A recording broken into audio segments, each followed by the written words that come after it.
Hello everyone, I am नवीन कुमार और यहाँ पर एक कंपनी है जो कि स्टॉक मार्केट से पैसे उठाने का ट्राई कर रही है। और ये बेसिकली जो कंपनी है ये जो सैनिटरी पैड्स होते हैं वो बनाती है और साथ में ही जो एनर्जी ड्रिंक्स होते हैं उनके पाउडर्स बनाती है। वे कंपनी का जो नाम है वो यहाँ पर देखने को मिल रहा है मेडिस्टेप हेल्थ केयर। 8 अगस्त से 12 अगस्त के बीच में इसका आईपीओ खुलने वाला है। 43 का फिक्स प्राइस कंपनी ने सेट किया और यहाँ पर 50% कोटा रिटेल इन्वेस्टर्स के लिए इसमें रखा गया। 70% के आसपास मालिकाना हक कंपनी के प्रमोटर्स का आफ्टर दी आईपीओ रह जाने वाला है और 61 करोड़ रुपए की वैल्यू यहाँ पर लगाई गई है। अब 61 करोड़ रुपए की कंपनी की वैल्यू तो लगा दी गई है और इतनी वैल्यू लगा के 16 करोड़ रुपए उठाए जा रहे हैं। सो अच्छे खासे उठाए जा रहे हैं, अच्छी खासी वैल्यू लगा करके। वैसे देखा जाए तो एसएमई सेगमेंट में आ रही है, छोटी कंपनी है। लेट्स सी इसका आईपीओ आज के दिन लेके कौन आया, तो that is Fast Track Finsec Private Limited. इनकी जो पास्ट के आईपीओ की जो परफॉर्मेंसेज रही हैं वो कुछ अच्छी नहीं रही हैं, कुछ खराब ही रही हैं, ज़्यादा ही खराब रही हैं। बेसिकली देखा जाए तो इस कंपनी के आईपीओ को देख लेते हैं कि इसमें कैसी परफॉर्मेंसेज रह सकती है। नेक्स्ट यहाँ पर जो पैसे उठा रही है कंपनी, उनका क्या करने वाली है, तो यहाँ पर देखने को मिल रहा है कि 12 करोड़ रुपए कंपनी वर्किंग कैपिटल में ही यूज़ करने वाली है। जब कंपनी वर्किंग कैपिटल में ही यूज़ करने वाली होती है, इसका मतलब कंपनी कोई ना कोई खराब दौर से गुजर रही होती है, या फिर ट्रेड रिसीवेबल्स की, मतलब जो कंपनी का माल बिक रहा है उसका पैसा नहीं आ रहा था। अब आगे जो एक्सपेंड कैसे करें अपने बिजनेस को, बढ़ावा कैसे दें, तो वहाँ पे कंपनी को मेनली वर्किंग कैपिटल में दिक्कत आती है। या फिर बैंक जो होती है वो बैंक वर्किंग कैपिटल लोन देने के लिए मना कर देती है, तब भी वर्किंग कैपिटल में दिक्कत आती है। तो जहाँ कम बैंक को वर्थ नहीं दिखाई देती, वहाँ पे इन्वेस्टर्स को वर्थ कैसे दिखाई देगी। तो what is the main reason, let's go through this analysis. यहाँ पर देखने में गिरधारी लाल प्रजापति इस कंपनी को आज के दिन चला रहे हैं। मेनली जो कंपनी के मेन मालिक हैं उनका नाम है प्रजापति हेटलबेन गिरधारी लाल। ये कंपनी के मेन प्रमोटर हैं, बाकी गिरधारी लाल जी चला रहे हैं। नेक्स्ट यहाँ पर आफ्टर दी आईपीओ 10% के आसपास गिरधारी लाल जी के पास में स्टेक रहने वाला कंपनी का। कोई कंपनी पे केस वेस खास नजर नहीं आ रहा है। यहाँ पे लिखा हुआ है जैसे कि एमजी फार्मा नाम से इस कंपनी की ऑलरेडी 2018 में शुरुआत हो गई थी, but as a proprietorship firm हुई थी, सोल प्रोप्राइटरशिप फर्म के हिसाब से हुई थी। उसके बाद में इसको 2000 बाद में कन्वर्ट कर दिया गया लिमिटेड कंपनी के अंदर में, और अब आईपीओ से पैसा उठा रही है।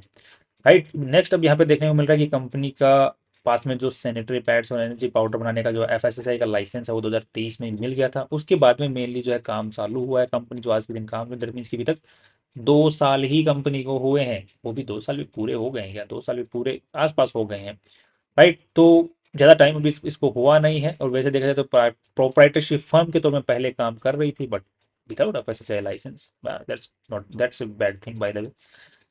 नेक्स्ट यहाँ पर जो कंपनी के गिरधारी लाल जी हैं उनके पास में 36 की एज है और 12 साल का एक्सपीरियंस यहाँ पर देखने को मिल रहा है। ठीक ठाक एक्सपीरियंस है। और यहाँ पर फार्मास्यूटिकल डिवीजन के अंदर में ही इनका डिप्लोमा वगैरह देखने को मिल रहा है, मतलब डिग्री वगैरह देखने को मिल रही है। 6 लाख सालाना की ये आज के दिन जो है सैलरी उठा रहे हैं, कुछ खास नहीं उठा रहे हैं। नेक्स्ट यहाँ पर जो कंपनी का लोगो है, जो नाम है, वो रजिस्टर्ड नहीं है, ऑलरेडी वो अपोज हो चुका है। नो एम्प्लॉयज़ ही कंपनी में काम कर रहे हैं और यहाँ पर एट्रिशन रेट कुछ खास नहीं, मतलब लोग छोड़ के नहीं जा रहे हैं। अब कौन छोड़ के जाएगा, जो घर के लोग काम कर रहे हैं मेनली तो यहाँ पे। नेक्स्ट एंड अब घर के लोग छोड़ के जाएंगे तो घर छोड़ के जाना पड़ेगा ना, तो वो तो पॉसिबल नहीं है। तो यहाँ पर एट्रिशन रेट कुछ खास देखने को नहीं मिल रहा है। और साथ में ही सैनिटरी पैड्स जो मेकिंग मशीन है उसकी जो कैपेसिटी है आज के दिन 25 लाख बनाने की है, बट यहाँ पर 15 लाख ही कंपनी बना रही है। सो अच्छी खासी कैपेसिटी पे आज के दिन भी काम कर रही है और एक्सपेंड करने के लिए और भी कैपेसिटी पड़ी हुई है। एनर्जी पाउडर जो मशीन होती है वो बनाने की यहाँ पर इनके पास में 1000 मेट्रिक टन की है, अभी 3.5 के आसपास में बना रही है। और पॉइंट मेरे को ये समझ में नहीं आ रहा कि इन्होंने जुलाई से सितंबर के बीच में इनका 544 मेट्रिक टन है, वो ही केवल 3.5% ही यूज हो रहा, तो इन्होंने और मशीनरी को डेवलप क्यों किया भाई, आपने दूसरी मशीन क्यों लगाई। बिजनेस नहीं चल रहा है तो क्यों मशीन पे खर्चा करना है, दिखाने के लिए कि हम ग्रोथ कर रहे हैं, तो यूटिलाइजेशन में दिख रहा है कि ग्रोथ तो नहीं हो रही है। राइट, अब देखने को मिल रहा है कि यहाँ पर कंपनी जो प्रॉपर्टीज वगैरह यूज कर रही है वो आज के दिन रेंट पे ही है सारे के सारे। कंपनी के अंदर में कुछ भी प्रॉपर्टी वाइज वैल्यू यहाँ पर नजर नहीं आ रही है। ये कंपनी का फैक्ट्री की मशीनरी एंड एवरीथिंग आप लोग यहाँ पर फोटो वगैरह देख सकते हैं, लीड मैनेजर्स ने ये खींची हुई है। राइट, और अच्छे से सफाई की गई है फोटो खींचने से पहले। And everything is looking clean and good and दोनों बिजनेसेस दिख रहे हैं, यहाँ पे सैनिटरी पैड का भी सिस्टम दिख रहा है। और ये फैक्ट्री की जो लोकेशन है वो भी देखने को यहाँ पर मिल रही है, जो कि किराए पर है, ध्यान रखना।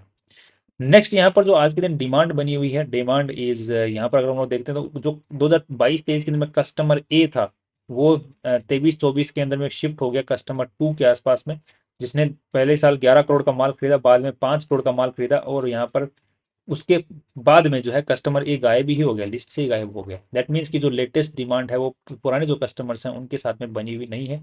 बट यहाँ पर देखने को मिला कस्टमर जो के है वो यहाँ पर देखने को मिल रहा है, पहले कहीं लिस्ट में भी नहीं था ऊपर के अंदर में, बाद में के जो है 5th नंबर पे था जिसने 1 करोड़ 82 लाख का माल खरीदा, बाद में 8 करोड़ तक का माल खरीदा है।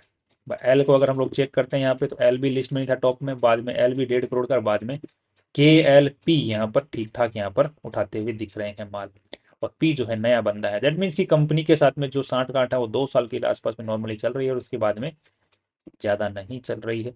सो पुराना जो कस्टमर है वो स्टिक नहीं है यहाँ पर, मेनली जो बड़े कस्टमर्स थे पहले। नेक्स्ट यहाँ पर गुजरात में ही कंपनी का आज के दिन रेवेन्यू आ रहा है, दैट मीन्स इनका सेल जो है गुजरात में ही हो जा रहा है। इनके तरीके दो तरीके से एक सामान बेचते हैं, एक तो खुद बना के बेचते हैं और दूसरी जगह से खुद कहीं और से एक्वायर करके बेचते हैं, मतलब कहीं और से माल खरीद लिया और बेच दिया उसको, तो that is stock in trade. तो दोनों तरीकों से कंपनी माल आज के दिन बेचती है। ये कंपनी का मैन्युफैक्चरिंग प्रोसेस है और ये कंपनी का स्टॉक इन ट्रेड वाला जो मैन्युफैक्चरिंग प्रोसेस है, कहीं और से खरीद के बेचने वाला। अब यहाँ पे जो कंपनी का मैन्युफैक्चरिंग बिजनेस से जो बिजनेस आ रहा है वो सिर्फ 25% है, बाकी 70% माल जो इनका बिक रहा है वो इसी से बिक रहा है, ट्रेडिंग से ही बिक रहा है, मतलब कहीं और से खरीद के कहीं और किसी और कंपनी का माल ही बेचने का इनका बिजनेस चल रहा है। मतलब खुद के जो प्रोडक्ट्स हैं वो ज़्यादा कुछ खास आज के दिन बिक नहीं रहे हैं। बट द पॉइंट इज पुराने सालों के मुकाबले जो जो क्योंकि अभी इनको जो लाइसेंस मिला है एफएससीआई का पिछले साल ही तो मिला 2023 में, राइट। 2023 में इन्होंने थोड़ा बहुत सेल किया, बाद में स्टिल इनकी जो ग्रोथ है मैन्युफैक्चरिंग की वो काफ़ी अच्छी खासी है, बिकॉज ट्रेडिंग बिजनेस तो ये पहले से करते आ रहे हैं, प्रोप्राइटरशिप फर्म इनकी पहले से थी, मतलब राइट। तो यहाँ पर देखने को मिला कि उनकी जो ग्रोथ है वो तो यहाँ पर अच्छी खासी देखने को मिल ही रही है, और साथ में ग्रोथ अगर दोनों को हम लोग इंक्लूड कर देते हैं यहाँ पे तो अच्छी खासी देखने को मिल रही है। 11 करोड़, 11 करोड़ से 35, 45, 46 करोड़, यहाँ पर ऑलरेडी 34 करोड़, सो 34 करोड़ से 46 crore. So growth is good in this sanitary pads वगैरह की जो देखने को मिल रही है यहाँ पे सेल रेवेन्यू, राइट। और इनके खुद के जो प्रोडक्ट हैं उनकी भी अच्छी खासी यहाँ पर ग्रोथ देखने को मिल रही है। बट ये जो न्यूट्रासिटिकल डिवीजन है प्रोडक्ट है इसकी कुछ ग्रोथ देखने को नहीं मिल रही है। So that is again a good thing. अब थोड़ा सा हम कंपनी की बैलेंस शीट को भी समझ लेते हैं so that we can have a clear understanding. So over here we can see कि बैलेंस शीट टोटल कंपनी में जो पैसा लगा हुआ है वो 23 करोड़ रुपए के आसपास में आज के दिन लगा हुआ है, जिसमें से मेनली इन्वेस्टर्स का ही पैसा लगा हुआ है 17 करोड़ रुपए। बाकी जो है कंपनी के पास में माल पड़ा हुआ है कहीं और से उधारी में लिया हुआ, वो भी बैलेंस शीट का पार्ट है। तो टोटल पैसा पूरा मिला के पड़ा हुआ कहाँ पे, तो वो पड़ा हुआ है ट्रेड रिसीवेबल के अंदर में। तो 20 करोड़ रुपए ट्रेड रिसीवेबल्स में पड़े हैं। दैट मीन्स की कंपनी का अब इसीलिए तो वर्किंग कैपिटल के लिए पैसों की जरूरत है, बिकॉज कंपनी का जो पेमेंट है वो नहीं आ रहा है। करें क्या, माल तो बिक जा रहा है बट सबको चाहिए उधारी में माल। अब वो उधारी में ले रहे हैं फिर बिकता नहीं है, तो पैसे नहीं दे रहे हैं, पैसे नहीं दे रहे हैं, तो अभी अब यार पॉइंट का इस बात तो समझ में आ रहा है कि स्टॉक इन ट्रेड वाला माल क्यों उधारी में दे रहे हो, खुद का माल तो चलो 11 करोड़ का माल बिका है, राइट। तो स्टॉक इन ट्रेड वाला क्यों दे रहे हो यार उधारी के अंदर में, वो तो प्राइस में निकालो, राइट। तो यहाँ पे जो है हालत खराब है। नेक्स्ट प्रॉफिट देखते हैं तो यहाँ पे 27 करोड़ का माल बेचा, फिर यहाँ पर देखने को मिल रहा है कि 7 + 31 37 करोड़ का माल बेचा, फिर यहाँ पर देखने को मिल रहा है 50 करोड़ का माल बेच दिया। तो यहाँ पर जो 50 करोड़ से 4 करोड़ का प्रॉफिट भी इन्होंने निकाल लिया, और यहाँ पर माल बच भी गया 20 लाख का, तो लगभग 4 करोड़ के आसपास का इनका प्रॉफिट देखने को मिल रहा है। नेक्स्ट यहाँ पर जो अब कंपनी का एक चीज और देखने वाली समझने वाली बात रहेगी यहाँ पर अगर हम लोग एक चीज़ को चेक करने की कोशिश करते हैं इस पर्टिकुलर सिस्टम के अंदर में, तो यहाँ पर इसलिए पिछले सालों के अंदर में इनका देखने को मिल रहा है कि जितना कॉस्ट मतलब कंज्यूम हो रहा है, दैट मीन्स कि जब मेनली स्टॉक एंड ट्रेड मतलब कहीं और से खरीद के कहीं और पे बेच रहे हैं, राइट। तो उसमें कंपनी का खर्चा कम पड़ रहा है, जबकि यहाँ पर जो खर्चा है कंपनी खुद मैन्युफैक्चर करने लग गई है, उसके बाद में खर्चा उल्टा ज़्यादा पड़ रहा है, कंपनी का रेवेन्यू कम आ रहा है। तो ये मेरे को उल्टा गणित समझ नहीं आया कि तो फिर मैन्युफैक्चरिंग कंपनी कर क्यों रही है, यू नो उल्टा गणित चल रहा है। यहाँ पे 87% के आसपास में निकल के आ रहा है, जबकि यहाँ पर 89% के आसपास में कॉस्टिंग निकल के आ रही है। दैट्स उल्टा गणित, ये थोड़ा सा I don't understand this. Next यहाँ पर आज के दिन 4 करोड़ रुपए के आसपास में कंपनी बोल रही है हमने प्रॉफिट कमा लिया है, दो अच्छा खासा, ठीक है कॉस्टिंग बढ़ गई है कोई बात नहीं, हैंडल कर लेंगे ये। तो 4 करोड़ के हिसाब से हम लोग अगर इसको पी और पी रेशियो निकालते हैं, जो कि कैश फ्लो के एक बार थोड़ा सा देख लेते हैं। तो कैश फ्लो तो हमने ऑलरेडी देख चुके हैं कि कैश फ्लो बेकार है, ख़राब है, बिकॉज यहाँ पर ये जो 5 करोड़ रुपए इन्होंने निकाले हैं, जिसका अगर हम इंटरेस्ट भी इसको अगर पे कर दे तो भी ठीक है, 5 करोड़ यहाँ पे निकाले हैं, 6 करोड़ का यहाँ पर माल चला गया है, तो पैसा आया कहाँ से, बचा हुआ कहाँ से है, तो ये 2 लाख रुपए बोल रहे हैं हमारे पास में बच गए, बिकॉज 1 करोड़ रुपए का हमने ट्रेड पेएबल पे नहीं किया है। दैट मीन्स की हालत तो खराब है, पहले तो इससे भी बुरी हालत थी, राइट। इसकी भी हालत पूरी पहले बुरी नहीं थी, इसी नॉर्मल ही थी। दैट मीन्स की कंपनी के पास में कैश नहीं बच रहा है एक्सपेंड करने के लिए, वो थोड़ी सी हालत खराब ही है अभी की, अभी भी खराब है, पहले भी खराब ही थी। थोड़ा सा अब देख लेते हैं कि कंपनी के अंदर में वैल्यू अब पी और पीबी रेशियो के हिसाब से क्या कुछ नजर आ रहा है। तो यहाँ पर देखने को मिल रहा है कि 66 करोड़, सॉरी 61 करोड़, 61 करोड़ को 4 करोड़, 4 करोड़ का अगर हम लोग मार्जिन ऑफ सेफ्टी लेके चले 3 करोड़, 3 करोड़ का 20 का पी रेशियो निकल के आता है। तो 20 की पी रेशियो को यहाँ पर एक फेबिनो एंटरप्राइजेस है जो कि सिमिलर सा ही काम करती है, और ये है शुद्ध हेल्थ केयर, इसका 167 का चल रहा है। ये कैसी तो कंपनियां लेके आए हैं कंपेयरिंग के लिए, इनका तो कुछ भी रेवेन्यू नहीं है, तो इनके साथ तो कंपेयर करने का कुछ फ़ायदा भी नहीं है। अच्युत के साथ तो फेबिनो को एक बार चेक कर लेते हैं, इसका कंपेयर करने तो लायक है क्या ये, तो इसका भी कुछ खास कंपैरिजन के लायक है नहीं, बिकॉज ये भी कुछ खास कर नहीं रही है। सो दैट मीन्स कि कंपेयरिंग लायक तो कोई कंपनी यहाँ पर देखने को मिल नहीं रही है। एंड सो बेसिकली इश्यू आ रहा है कंपनी के पैसे के मैनेजमेंट को लेकर के, तो वहाँ पर थोड़े से सवाल हैं। एंड प्रॉफिटेबिलिटी कर तो रही है company, but the point is again trading से आ रहा है बिजनेस, कॉस्टिंग ज़्यादा चल रही है, वो थोड़ा सा सिस्टम समझने लायक है नहीं। तो आज के दिन लॉन्ग टर्म का जो व्यू बनाना वो थोड़ा सा ठीक नहीं रहेगा। शॉर्ट टर्म का अगर व्यू बना के चलते हैं तो यहाँ पर मुश्किल है।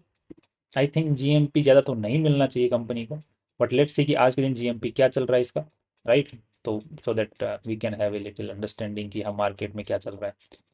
तो यहाँ पर आज का जीएमपी इस 27% का आसपास का चल रहा है, मुझे थोड़ा डाउट है कि ये सस्टेन कर पाएगा।